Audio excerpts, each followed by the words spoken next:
बात कर रहे थे कि व्यक्ति में कुछ होता है और कलेक्टिव या समग्र सभी में संयुक्त रूप में कुछ होता है। तो संस्कृति की परिभाषा यहाँ दी है, पूर्णता के अर्थ में कार्य व्यवहार, क्रिया पूर्णता एवं आचरण पूर्णता के अर्थ में किया गया कृतियां, अखंड समाज के अर्थ में कृतियां, जागृत व्यक्ति या व्यक्तियों की अखंड समाज सार्वभौम व्यवस्था के अर्थ में अभिव्यक्ति, संप्रेषणा, प्रकाशन। सभ्यता की परिभाषा है, सार्वभौम व्यवस्था के अर्थ में प्रमाणित होना, यही सार्वभौम व्यवस्था के अर्थ में अभिव्यक्ति है। मानवीयता पूर्ण व्यवहार की सभ्यता संज्ञा है। तो एक्चुअली हमने योगेश भैया ने एक विशेष प्रस्तुति दिया था, सभ्यता, संस्कृति, विधि, व्यवस्था। तो उसमें इस प्रकार से है कि मानव के जीने के जो 4 आयामों की हम बात करते हैं, अनुभव, विचार, व्यवहार और कार्य, यही जब संपूर्ण मानव जाति या समग्रता के रूप में जब हम पहचानते हैं तो उसका स्वरूप हो जाता है विधि, संस्कृति, सभ्यता और व्यवस्था। मतलब जो अनुभव जो है वो जो एक व्यक्ति में है, जब वो कलेक्टिव संपूर्ण मानव जाति के रूप में देखेंगे तो वो विधि के रूप में होगा। मतलब ये पूरी मानव जाति किस चीज को सही मानती है ना, जो कि उसको स्वीकारी हुई है, तो उसको हम विधि कहेंगे, है ना। विधि जो है वो लिखित रूप में भी हो सकती है और वो स्वीकृत रूप में भी हो सकती है, दोनों स्वरूप में होना होगा। विचार जो है, विचार की स्थिति जो व्यक्तियों में है, वही कलेक्टिव रूप में जो कृतियों के रूप में दिखाई देगी, वो संस्कृति के रूप में परिभाषित होती है। तो विचार का स्तर ही कलेक्टिव रूप में संस्कृति है। और व्यवहार और कार्य, ये दोनों चीजें साथ साथ चलती हैं। व्यवहार और कार्य जो है वो सभ्यता और व्यवस्था के रूप में दिखाई देती है। तो सभ्यता जो है, यहाँ जैसे परिभाषा में भी आया, सार्वभौम व्यवस्था के अर्थ में प्रमाणित होना, कि सभ्यता जो है वो इसका भी बात होता है कि किस प्रकार से हम मिलजुल कर जब किस प्रकार से निर्णय लेते हैं। तो सभा और सभ्यता शब्द जो हैं वो भी दोनों साथ साथ आते हैं। तो हम किस प्रकार से सभ्यता के साथ में व्यवस्था जुड़ती है, तो सभा के साथ में ही सभ्यता की बात होती है। हम किस प्रकार से निर्णय ले पाते हैं, इसके लिए सभ्यता की बात है। तो व्यवहार और कार्य जो है वो सभ्यता और व्यवस्था के रूप में परिलक्षित होते हैं। अगला सूत्र लेते हैं, चैतन्य पक्ष में जागृति ही संस्कार है। ये तो लाइन अपने आप में क्लियर है। यह सुसंस्कार है एवं जीव चेतनावश भ्रम ही कुसंस्कार है ना। तो सुसंस्कार और कुसंस्कार की परिभाषा यहाँ पे दी है। तो जो सही के रूप में जो स्वीकृति है उसको सुसंस्कार कहा, और जो गलती में जो विवशता है उसको कुसंस्कार कहा। तो सुसंस्कार की आगे परिभाषा हुई, मानवीयता पूर्ण मानव द्वारा अखंड समाज में से के लिए किया गया आवश्यकीय कार्य और आचरण सुसंस्कार है ना। तो सुसंस्कार का जो विपरीत हुआ है उसको कुसंस्कार कहा। तो हम देखेंगे दर्शन में हमेशा एक विश्लेषण होगा, इसमें 2 भाग में बांटा ही जाएगा, है ना। समाज की अखंडता मानवीयता पूर्ण आचरण पर निर्भर करती है ना। ये वाली बात बिल्कुल स्पष्ट है अपने आप में। मानवीयता की प्रतिष्ठा व्यक्ति के संस्कार, समाज की संस्कृति एवं सभ्यता तथा समाज के गठन के मूल में पाई जाने वाली विधि एवं व्यवस्था पर निर्भर करती है ना।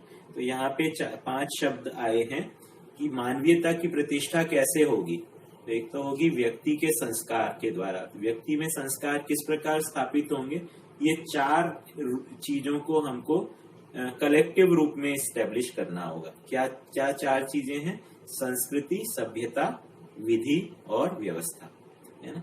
इन चारों के स्वरूप में जागृति की परंपरा स्थापित होती है, जिससे मानवीयता की प्रतिष्ठा होती है। मानवीयता की प्रतिष्ठा कब हुई? जब परंपरा में वो शामिल हो गया, मतलब पीढ़ी से पीढ़ी में वो जाने लगा। मानवीयता तथा अति मानवीयता से संपन्न होने के लिए सहअस्तित्व में संकल्प, इच्छा व विचार का परिष्कृत होना आवश्यक है, जो सुसंस्कार ही है ना। तो ये वाक्य अपने आप में स्पष्ट है।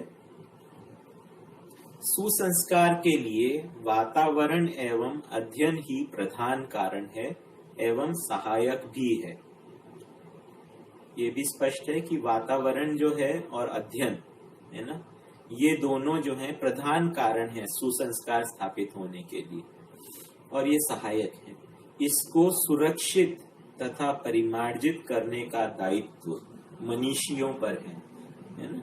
इसको कैसे सुरक्षित करना है और आगे इसको कैसे रिफाइन करना है, इसकी रिस्पॉन्सिबिलिटी किसके पास है, इसका दायित्व किसके, इसके लिए कौन दायी है? मनीषी। मनीषी मतलब जो सोचने विचारने वाले इंटेलेक्चुअल्स हैं, जो बेसिकली विचारकों के ऊपर है ना, मतलब समझदार लोगों के ऊपर है। न्यायपूर्ण व्यवहार तथा अखंड सामाजिकता की प्रेरणा सुसंस्कारों के वर्धन में सहायक है। न्यायपूर्ण व्यवहार पक्ष, समाधानपूर्ण विचार पक्ष तथा सत्यानुभूतिपूर्ण अनुभव पक्ष को भाषा के द्वारा बोधगम्य, ज्ञानगम्य तथा व्यवहार गम्य बनाने का प्रयास अनुभवशील मानव अथवा जागृति सहज वृत्ति संपन्न व्यक्ति के द्वारा किया जाता है। तो देखिए 3 बातें हो गई, व्यवहार, विचार और अनुभव। इसको हम कैसे भाषा के द्वारा बोधगम्य कराएं। बोधगम्य मतलब कैसे ये समझ में आ जाए, ज्ञानगम्य मतलब कैसे ये अनुभव में आ जाए, फिर व्यवहार गम्य कि कैसे ये प्रैक्टिस में आ जाए।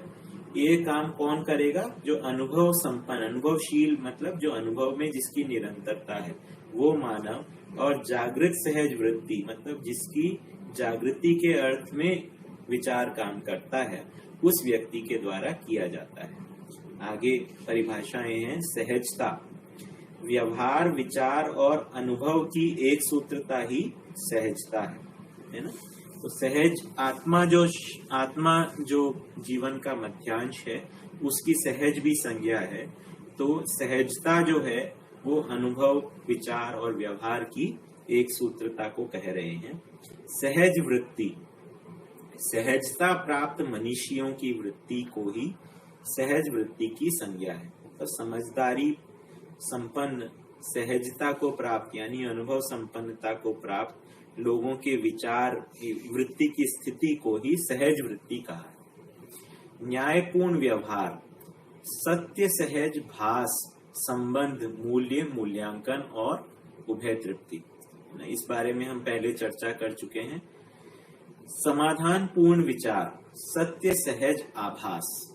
तो ये कल श्री राम भैया ने इस बात को रखा था कि समाधान पूर्ण विचार और न्यायपूर्ण व्यवहार अध्ययन क्रम में हम किस प्रकार से ये स्थापित होता है, जिससे ज्ञानानुभूति की पात्रता बनती है। चिंतन, सत्य सहज प्रतीति को चिंतन कहा है।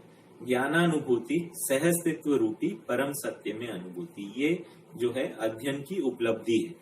ठीक है। तो न्यायपूर्ण व्यवहार और समाधानपूर्ण विचार के सफल होने के उपरांत ज्ञानानुभूति की स्थिति जीवन में बनती है। ज्ञानानुभूति के लिए सहस्तित्व रूपी इष्ट के प्रति निर्भ्रम ज्ञान, अनन्यता, अनुराग तथा प्रेम के योग्य क्षमता, योग्यता एवं पात्रता का होना अनिवार्य है, जो साधक के न्यायपूर्ण व्यवहार, समाधानपूर्ण विचार से तथा किसी अनुभवपूर्ण मानव के आज्ञा पालन में पूर्ण निष्ठा से सिद्ध है। ठीक है।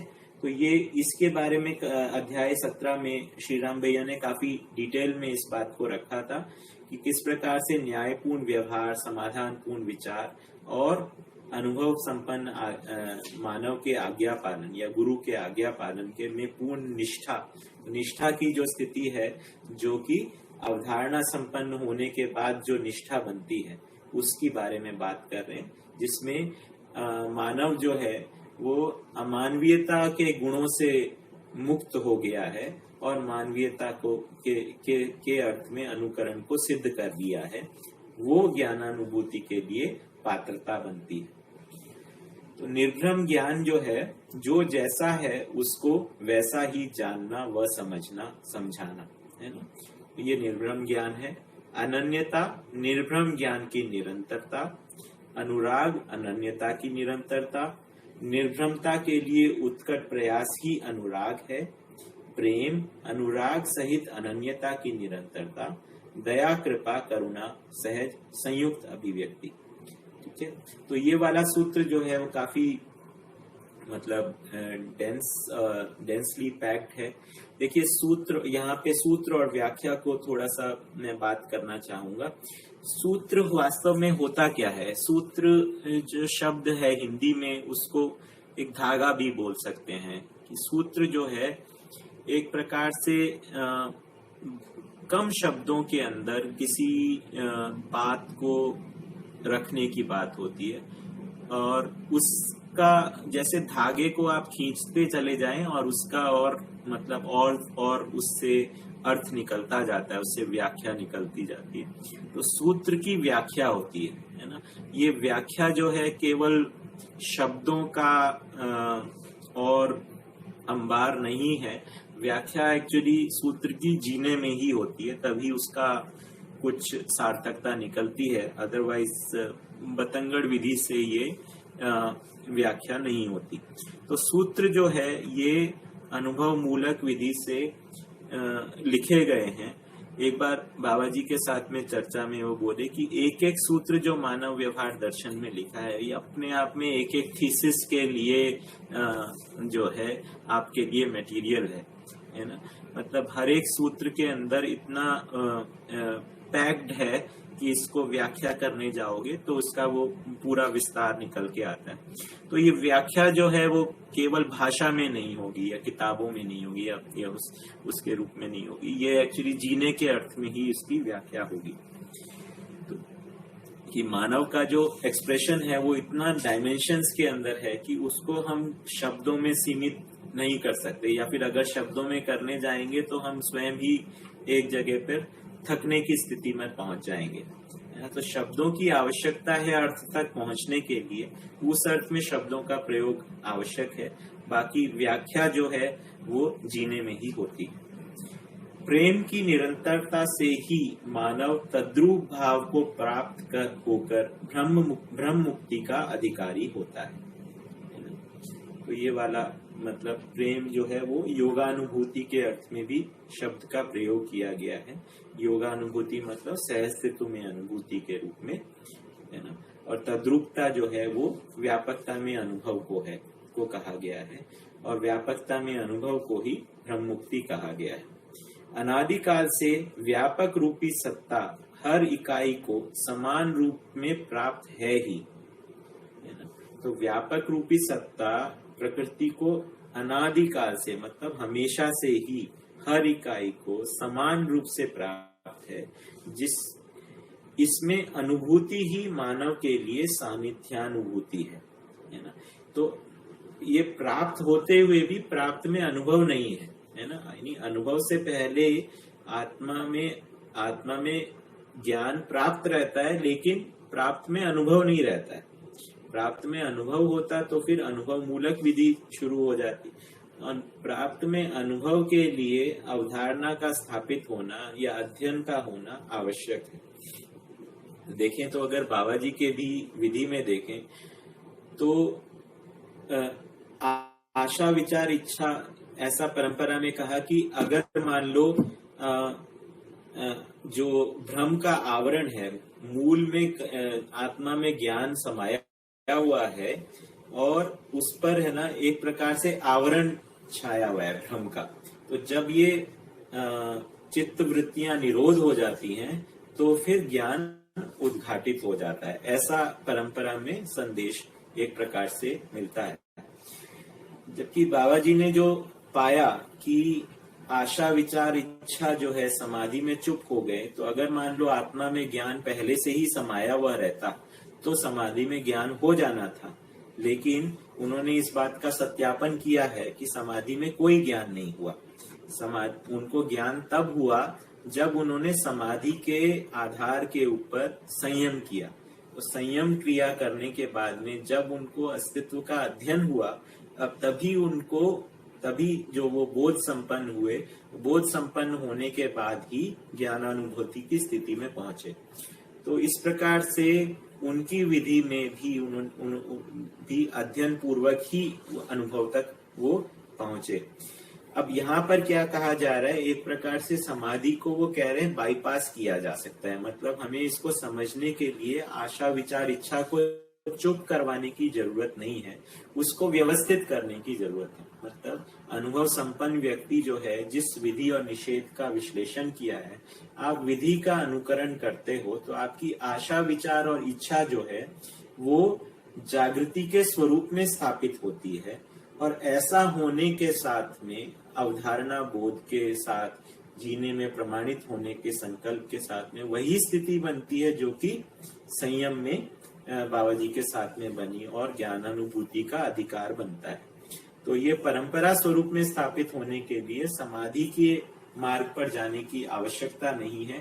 सीधे सीधे जो अनुभव संपन्न व्यक्ति ने जो ज्ञान और जागृति के स्वरूप को पाया है, उसको शिक्षा विधि से अपनाया जा सकता है। तो एक बार चर्चा के अंदर बाबा जी ने इस प्रकार से कहा कि अगर तुमको ये समझ में आता है तो इसके प्रति तुम्हारी गंभीरता बनेगी। फिर उसके बाद तुम्हारा इस तरफ भी ध्यान जाएगा कि मेरी तरफ से क्या कमी रही है और तुम्हारी तरफ से क्या कमी रही है, इसको बताने में और उसको सुनने में।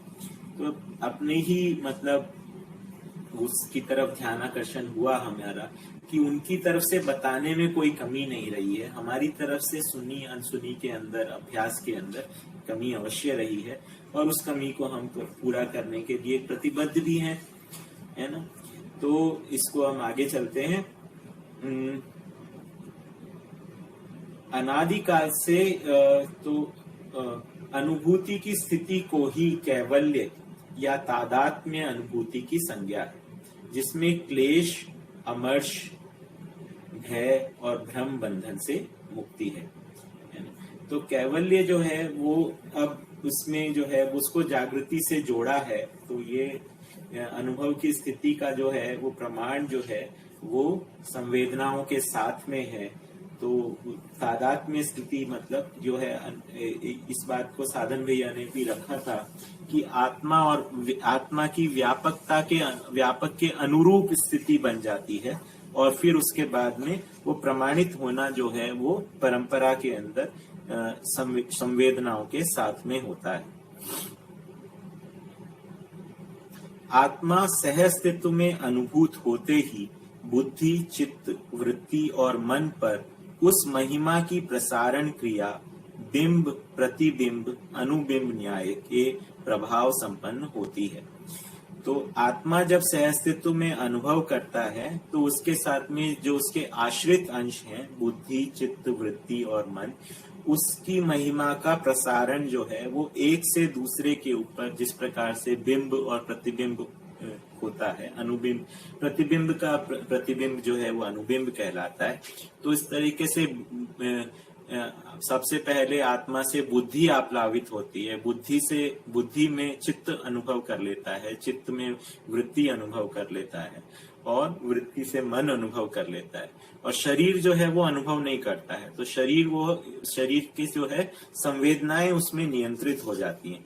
तो शरीर जो है उसमें वास्तव में फिर वो जीवन के साधन के रूप में स्वीकृत हो जाता है और संवेदना का नियंत्रण प्रमाणित होने लगता है। चैतन्य इकाई का अधिकतम विकसित अंश आत्मा ही है, क्योंकि हर अवस्था के परमाणु में मध्यांश मध्यस्थ क्रिया में व्यस्त हैं और अन्य सभी अंग सम या विषम क्रिया में व्यस्त पाए जाते हैं। ये अपने आप में स्पष्ट है वाक्य।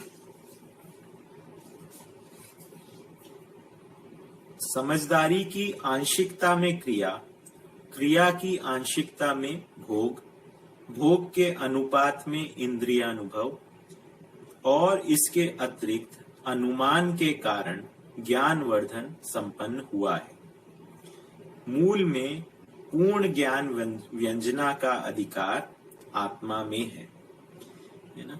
तो ये एक सूत्र पहले आया था कि समझ जो जितना जान पाता है उतना चाह नहीं पाता, जितना चाह पाता है उतना कर नहीं पाता। तो समझदारी की आंशिकता में ही क्रिया होगी, क्रिया की आंशिकता में भोग होगा, है ना। मतलब जितना करेगा उससे कहीं ज्यादा फल आ जाता है, क्योंकि प्रकृति में समृद्धि का सिद्धांत बना ही है। एक बीज बोते हैं उससे कितने सारे है ना और बीज तैयार हो जाते हैं और फल तैयार हो जाते हैं। तो क्रिया की आंशिकता में मतलब क्रिया से जो है फल बहुत ज्यादा होता है और उसका भोग जो है उससे कम ही होता है। तो क्रिया की आंशिकता में भोग के अनुपात में, मतलब जितना भोग किया गया होता है उतना ही इंद्रिय में अनुभव होता है। और इसके अतिरिक्त मतलब और जो बाकी जो चैतन्य क्रिया में जितना वो अनुभव किया रहता है, इंद्रियों में जो अनुभव किया जाता है उससे अधिक का अनुमान उसमें जीवन में हो जाता है। जैसे अभी भी हम जो बात को यहाँ पे पढ़ रहे हैं शब्दों के द्वारा, जितना हम शब्द से ग्रहण कर रहे हैं उससे कहीं ज्यादा हमारे अंदर अनुमान बन जाता है ना। क्योंकि हमारे पास में एक ये जो अक्षय ताकत है अनुमान करने की, कल्पनाशीलता के रूप में, ये हमारे अंदर जो हमारी आज की स्थिति है उससे अगले स्थिति के अंदर प्रवेश करने के योग्य रहती है। इसी आधार पर जो है अध्ययन और अनुभव जो है वो संभव हो पाता है। तो कल्पना अनुमान जो है वो अग्रिमता के लिए ही होता है। तो उसके आधार कारण ज्ञानवर्धन संपन्न हुआ है। मूल में पूर्ण ज्ञान व्यंजना का अधिकार जो है, पूरा जो ज्ञान का जो पूरा स्वरूप है उसकी व्यंजना मतलब उसका पूरी तरीके से प्रभावित हो जाना, है ना। व्यंजन शब्द होता है ना कि कोई चीज को व्यंजित कर देना, उसी के ऊपर रखना, है ना। तो व्यंजना का अधिकार जो है वो आत्मा में है। व्यंजना की परिभाषा अनुभव क्रिया का प्रभावशील क्षमता अथवा प्रभाव क्षेत्र। अब इसके विपरीत जो है अज्ञान, आलस्य, अत्याशा, आक्रोश, आवेश, प्रलोभन, अभाव और रोग पक्ष ही दुख का कारण है ना। तो इसमें ये देखिए ये रोग के अलावा बाकी सारे जो हैं वो जीवन की सीमा में है। अज्ञान, आलस्य, अत्याशा, आक्रोश, आवेश, प्रलोभन, अभाव, है ना। अभाव भी हो सकता है कि वस्तु के अभाव भी हो सकता है, और मतलब रोग जो है वो भी, रोग जीवन में नहीं होता, रोग जो है शरीर में ही होता है। तो ये ही दुख का कारण है और समस्त दुख के मूल भ्रम में ही है। समस्त दुख का मूल भ्रम में ही है ना। भ्रम जो है उसको हम जाने ही है कि भ्रम की परिभाषा ही है कि जीवन का शरीर को ही जीवन मान लेना, ये भ्रम है ना। या फिर यथार्थ ज्ञान का अभाव जो है वो भ्रम है। ह्रासांश में स्थित इकाई के लिए दो कारण है। मतलब ह्रासांश मतलब ह्रास के स्थिति में खड़ी हुई इकाई के लिए, ये मानव के लिए बात कर रहे हैं कि कोई मानव जो है वो ह्रास में खड़ा हुआ है, मतलब कि वो स्वयं शोषित हो रहा है या शोषण कर रहा है।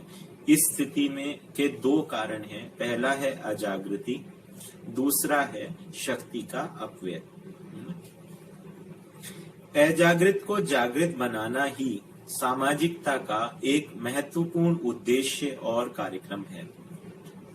तो समाज का क्या उद्देश्य और कार्यक्रम है? जो अजागृत है उसको जागृत बनाना। तो जो जिसको अधिक मूल्यवान मानता है उसी के लिए वह अपने तन, मन और धन का व्यय करता है। ये बहुत ही सिंपल सी बात है। हम जिसको ज्यादा वैल्यूएबल मानते हैं उसी के लिए अपने सब रिसोर्सेज को लगा देते हैं। ऐसी मूल्यांकन क्रिया मनुष्य के द्वारा निर्भ्रांत, भ्रांताभ्रांत और भ्रांत अवस्था भेद से होती है। तो मूल्यांकन हम करते ही हैं, चाहे हम निर्भ्रांत हों, भ्रांताभ्रांत हों या भ्रांत अवस्था हो। मूल्यांकन में करने में सफल होते हैं भ्रांताभ्रांत स्थिति से, है ना। भ्रांताभ्रांत और निर्भ्रांत स्थिति में मूल्यांकन सब सफल होता है, जिसके कारण कुछ मनुष्यों ने 4 विषयों, कुछ मनीषियों ने 3 ऐषणाओं, कुछ निर्भ्रांत मानवों ने ब्रह्म मुक्ति को परमावधि मूल्यांकित किया। जैसे भ्रांत अवस्था का जो मानव है वो 4 विषयों को सबसे मूल्यवान मानता है, मतलब आहार, निद्रा, भय, मैथुन, इन क्रियाओं को ही सबसे मूल्यवान मानता है, क्योंकि उसको उसी में सुख नजर आता है। फिर उसके बाद मनीषी मतलब समझदार लोगों को, समझदार लोगों ने वो 3 ऐषणाओं को सबसे मूल्यवान नजर आते हैं, है ना। 3 ऐषणाएं क्या है? वित्तेषणा, पुत्तेषणा, लोकेषणा। तो उसके अर्थ में वो कार्य करते हैं। और निर्भ्रांत मानव जो है वो ब्रह्म मुक्ति मतलब परंपरा के रूप में ब्रह्म मुक्ति को परमावधि मतलब सबसे अल्टीमेट जो गोल है ना, उसको मूल्यांकित किया है। तो ये भी अपने को समझना आवश्यक है कि जो भ्रमित होता है वही पहले समझदार होगा, जो समझदार है वही आगे चल के निर्भ्रांत स्थिति में जाएगा। हम सीधे जो है दिव्य मानव बन जाएंगे, ऐसा नहीं होगा। पहले मानव स्वरूप में प्रमाणित होंगे, फिर देव मानव, फिर दिव्य मानव स्वरूप में। तो ऐषणाओं के साथ में जिए बगैर आप ऐषणा मुक्त व्यवहार को प्रमाणित नहीं कर पाएंगे, है ना। तो पहले परिवार में प्रमाणित होना आवश्यक है। उस तरीके से परिवार के रूप में प्रमाणित होते हैं तो फिर समाज के रूप में प्रमाणित होते हैं, समाज के रूप में प्रमाणित होते हैं तो संपूर्ण व्यवस्था के रूप में प्रमाणित होते हैं। तो इस प्रकार का क्रम बना हुआ है। इन सोपानों को में से एक को भी ओवरलुक नहीं किया जा सकता। तो हम परिवार को छोड़ के जो है व्यवस्था में प्रमाणित हो जाएंगे, ऐसी कोई भी संभावना नहीं है ना। तो परिवार, हम व्यवस्था में भागीदारी करने के लिए परिवार को त्याग देंगे, ऐसा कोई रास्ता इसमें नहीं निकलता, क्योंकि यहाँ पे परिवार मूलक व्यवस्था की ही बात है। तो परिवार ही अग्रिम व्यवस्था का आधार बनता है। तो इस प्रकार से क्रमशः जो है जितनी सीमा तक हम प्रमाणित हो पाते हैं, उतना हम आगे के लिए हमारे अंदर स्पेस बनती है और पिछली स्थिति की फिर उसमें निरंतरता बन जाती है। तो ये एक इम्पोर्टेंट चीज है समझने के लिए, है ना, ताकि हम अपने जीने में इन चीजों को लेकर अतिवाद ना करें। मानव कुल में निहित वैविध्यता मतलब वैरायटी, मानव कुल में निहित वैविध्यता का निराकरण। वैविध्यता किस प्रकार से है? मतलब अलग अलग अपनी अपनी सोच या वैविध्यता का निराकरण मतलब एलिमिनेशन या उनको हटाना। मानव कुल में निहित वैविध्यता का निराकरण केवल न्यायपूर्ण व्यवहार, समाधानपूर्ण विचार नीति से संभव हुआ है। तो ये जो वही सूत्र को अलग तरीके से कहा गया है कि मानव सही में एक है, गलती में अनेक है। तो सही में आने के बाद यानी न्याय की जगह में आने के बाद ही जो ये वैचारिक टकराव हैं उनका समापन होता है। भ्रांत स्थिति से की गई मूल्यांकन क्रिया को आसक्ति, भ्रांताभ्रांत स्थिति से किए गए मूल्यांकन की जागृति और निर्भ्रांत स्थिति से किए गए मूल्यांकन स्थिति को यथार्थ संज्ञा है ना। तो ये आसक्ति, जागृति और यथार्थ, ये 3 स्थितियों की बात की गई है। एक को भ्रमित स्थिति, एक को भ्रांताभ्रांत शब्द से कुछ लोगों को कंफ्यूजन है, इसमें भ्रम भी रहेगा, निर्भ्रम भी रहेगा, लेकिन ऐसा नहीं है। निर्भ्रम होकर भ्रम और निर्भ्रम का दृष्टा होना, ये भ्रांताभ्रांत स्थिति है। तो भ्रांताभ्रांत जो है मानव पद को भ्रांताभ्रांत कहा है। तो भ्रांताभ्रांत जो है वो अनुभव मूलक स्थिति है, जिसको जागृति कहा है। और फिर निर्भ्रांत स्थिति में जागृति का प्रमाण भी है ना। तो दृष्टा पद के साथ में भ्रांताभ्रांत स्थिति है, दृष्टा पद के पूर्ण प्रमाण को निर्भ्रांत स्थिति है ना। तो इसको ये भी ध्यान रखने की बात है। यथार्थ मूल्यांकन क्षमता की ही दर्शन की पूर्णता, दर्शन की पूर्णता ही संतुलन, पूर्ण संतुलन ही ज्ञान, ज्ञान ही व्यापकता में अनुभूति, व्यापकता में अनुभूति ही निर्भ्रमता और निर्भ्रमता से ही यथार्थ मूल्यांकन क्रिया निसृत होती है। ऐसी इकाई में न्यायपूर्ण व्यवहार और धर्मपूर्ण विचार स्वभाव के रूप में परिलक्षित होता है ना। तो एक मिनट,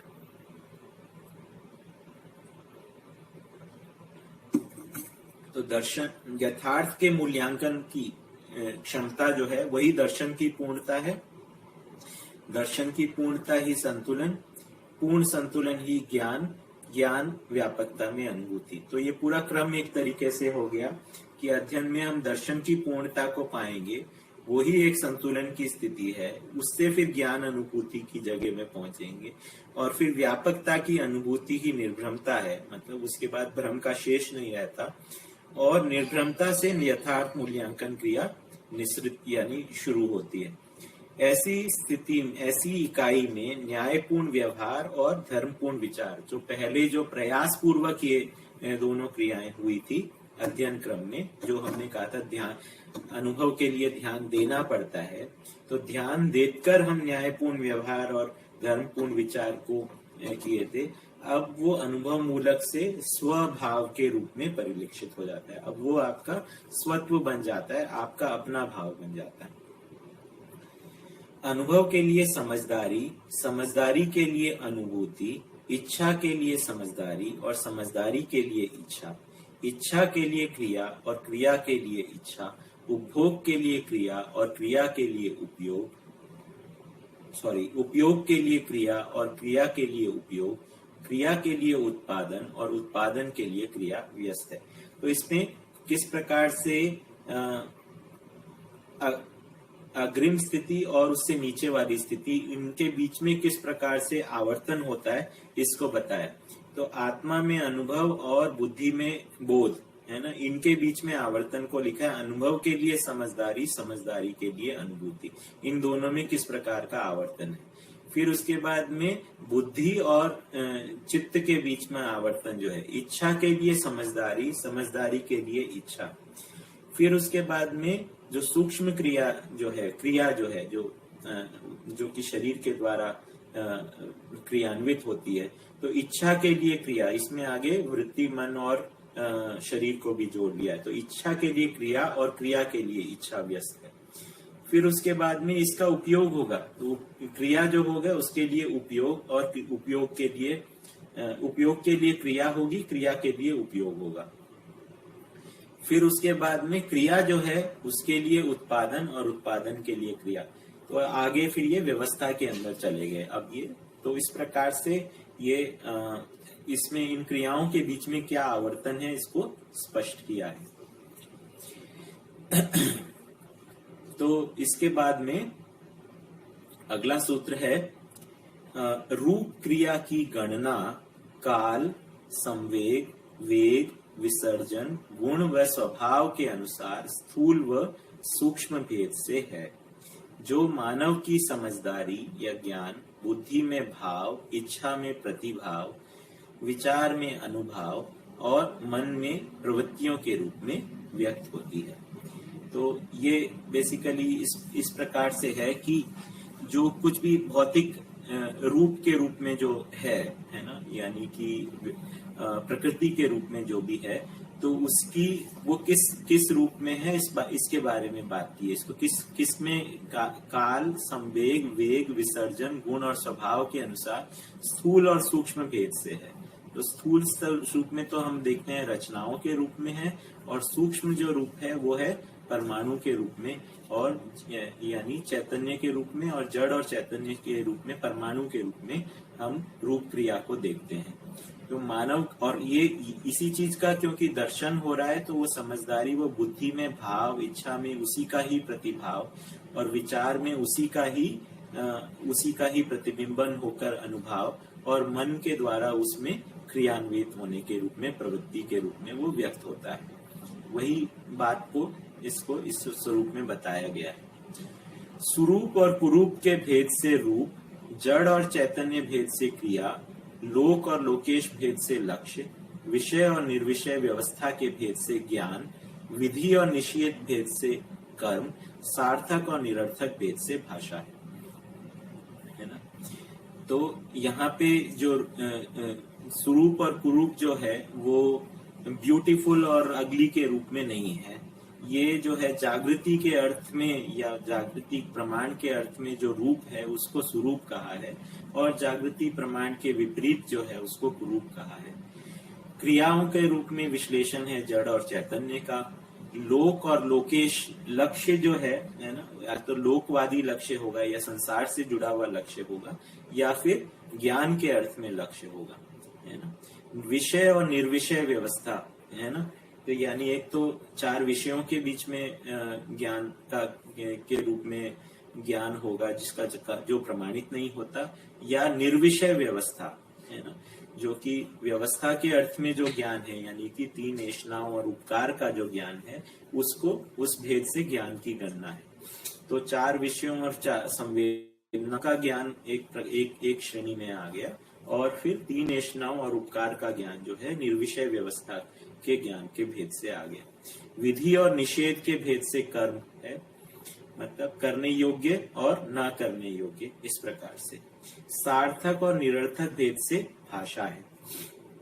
तो भाषा जो है, जो शब्द जो है किसी अर्थ को इंगित करें वो सार्थक हैं, और जो शब्द किसी अर्थ को इंगित ना करें या भ्रम को पैदा करें वो निरर्थक भाषा है। अवस्था भेद से आसक्ति एवं समाधान। आसक्ति ये अवस्था है मानव की अवस्था की बात हो रही है ना, पदार्थावस्था प्राणावस्था की बात नहीं हो रही है। तो ये हमने जो बात की थी कि अलग अलग बौद्धिक स्तर हो सकते हैं, अल्प विकसित, अर्ध विकसित, पूर्ण विकसित। तो अवस्था भेद से आसक्ति एवं समाधान। आसक्ति एवं समाधान भेद से आवश्यकता। आवश्यकता भेद से श्रम। श्रम भेद से उत्पादन। उत्पादन भेद से उपलब्धि। उपलब्धि भेद से परिणाम। परिणाम भेद से क्षमता योग्यता पात्रता। क्षमता योग्यता पात्रता भेद से सहजात्मक, लोकात्मक एवं विषयात्मक प्रवृत्तियां। और इन तीनों अथवा इनके मिश्रित बौद्धिक अवस्था से चित्रण की अभिव्यक्ति की समर्थता है। ठीक है, तो ये बेसिकली इसमें इस प्रकार से किया है कि मानव की जो जागृति की अवस्था है ना, अल्प जागृत, पूर्ण अर्ध जागृत और पूर्ण जागृत, उसके अनुसार उसकी आसक्ति की स्थिति है या समाधान की स्थिति है, इसका मूल्यांकन है। फिर उसके अनुसार उस आसक्ति या समाधान के दोनों के अनुसार दोनों में आवश्यकताओं का स्वरूप अलग रहेगा। फिर आवश्यकताओं के अनुसार उनके श्रम का स्वरूप अलग रहेगा, है ना। तो इसलिए आवश्यकता भेद से श्रम, फिर श्रम भेद से उत्पादन। फिर हम किस चीज का उत्पादन करेंगे उसका भी निर्णय जो है वो उस प्रकार से तय होता है कि क्या उत्पादन हुआ, वो उसके श्रम के अनुसार तय होता है।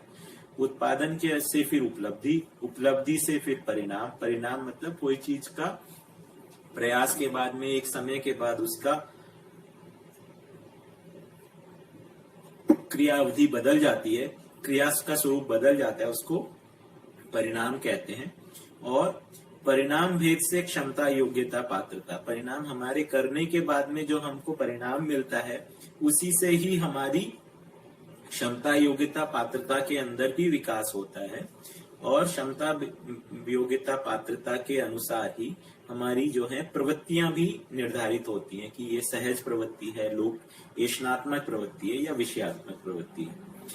इन तीनों और इनकी मिश्रित बौद्धिक अवस्था में चित्रण की अभिव्यक्ति ही समर्थता है। तो मानव की समर्थता या उसकी कैपेबिलिटी का असेसमेंट अगर करेंगे तो उसकी जागृति की स्थिति के अनुसार, उसकी प्रवृत्तियों के अनुसार उसकी का मूल्यांकन होगा। तो जैसे हमने मध्यस्थ दर्शन के मूल तत्व में भी देखा था कि किसी राष्ट्र का अगर आपको मूल्यांकन करना है तो उसकी निपुणता, कुशलता और पांडित्य के रूप में राष्ट्र की पूर्णता का मूल्यांकन होता है। सतर्कता, सजगता और सहजता प्राप्त मानव जीवन में विश्राम का तथा सॉरी, इट लुक्स लाइक थोड़ा कनेक्शन कट गया था। अभी आप देख पा रहे हैं?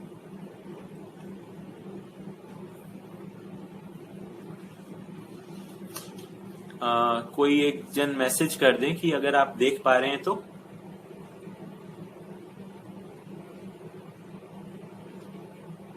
Okay, good, thank you Yogesh भैया। तो इसमें हम सतर्कता, सजगता और सहजता प्राप्त मानव जीवन में विश्राम का तथा लोकासक्त मानव जीवन में श्रम का क्षोभ है। हम सतर्कता, सजगता और सहजता की बात कर रहे थे। तो सहजता जो है वही सजगता और सतर्कता का आधार है। तो सहजता जो है, सहज शब्द से आत्मा इंगित है, तो व्यापकता में अनुभव को की स्थिति को सहजता कहा है। उससे जो बुद्धि में जो अनुभव मूलक बोध है उसकी स्थिति को सजगता कहा है ना। और उसके आधार पर जो कार्य व्यवहार की जो स्थिति है उसको सतर्कता कहा है। तो सहजता के आधार पर सजगता और सजगता के आधार पर सतर्कता। और अनुभवगामी विधि में हम किस प्रकार से बढ़ेंगे, सतर्कता से सजगता, सजगता से सहजता, फिर सहजता से फिर आगे, इन तीनों का एक साथ प्रमाण जो है वो होता है। लोकासक्त मानव जीवन में श्रम का क्षोभ है, मतलब जब तक श्रम जो है वो विश्राम तक नहीं पहुंच जाता है, यानी कि हमारा जो हम चाहते हैं उसी के अर्थ में हमारा श्रम लगे और उसके अर्थ में हमें फल परिणाम मिले, तब तक श्रम जो है वो, हमारा जो श्रम है उससे हमको पूरा फल मिलता नहीं।